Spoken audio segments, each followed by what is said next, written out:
Masaya siyang i-layer, gamitin, and ayun, mare-recommend ko siya sa mga taong may experience na sa fragrance. Hello guys, quick review lang tayo ng Valor Green. Full review natin siya. Quick comparison lang sa OG Valor and kung mare-recommend ko ba siya sa inyo. So simulan natin, ano nga ba ang Valor? Yung OG Valor is inspired sa Creed Aventus 2010, a smokier, fruitier pineapple na Creed Aventus. While si Valor Green naman guys, same pa rin naman siya sa Aventus 2010 na Valor. Dinagdagan nga lang nila ng twist na Apple Express, which adds green and herbs sa OG na Valor. Take note nga pala guys na prototype lamang ito at hindi pa ito yung final product ng Valor Green. So pag nilabas ito, pwede pang magkaroon ng major or minor changes. So, scent comparison naman tayo guys. Pag inamay nyo sila sa cup. Si OG Valor mas ding sa traditional na Aventus, apple, smoky, may pagka-lemon na scent. While si Valor Green naman guys, dun mo mararamdaman yung twist niya. Prominent yung green, pati herbs niya. Tapos sumusunod na lang yung apple and smokiness. So, comparing the two scents naman guys, si OG Valor mas smoky. Mas ramdam mo yung smoky texture niya.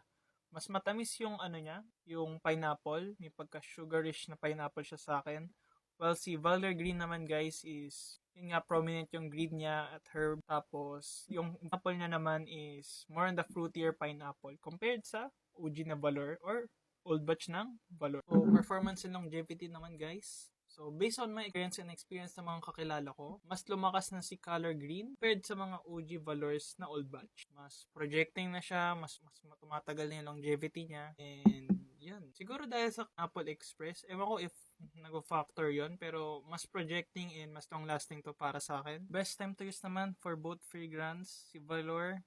Alam naman natin, isa to sa mga versatile scents, yung Aventus. So, pwede siya pang office, school, dates, at kung ano pang events or time na gusto mong gamitin. While si Valor Green naman, para sa akin, may mga moments siya na parang hindi siya appropriate gamitin. Ginamit ko siya sa school, medyo na-off ako gamitin. Parang nakakatakot siyang gamitin, lalo na pag sa airport. Pero okay siya as a unique scent.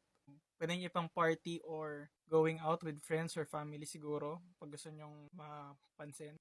So, to fix the issue guys na mahirap gamitin si Valor Green, tinuro sa akin ni Kuya Alefi. Thank you kay Kuya Alefi. Madali siyang i-layer guys. Pwede nyo siyang i-layers with Thanatos. Madadagdagan siya ng smoky sweetness galing dito sa DNA nito. Or kung gusto nyo, gourmand, cosmic, example, Altair, pagka-chocolatey, sweet pa siya, i-add. Okay na okay siya guys. Mas magiging wearable siya para sa akin, and mas may elevate or mas magiging unique yung scent niya. So, in conclusion naman guys, si Valor Green, hindi siya safe i-blind buy. Mas safe i-blind buy si OG Valor. Pero, isa tong unique scent na mare-recommend ko sa mga fragrance enthusiasts na talaga. Masaya siyang i-layer, gamitin, and ayun, mare-recommend ko siya sa mga taong may experience na sa fragrance.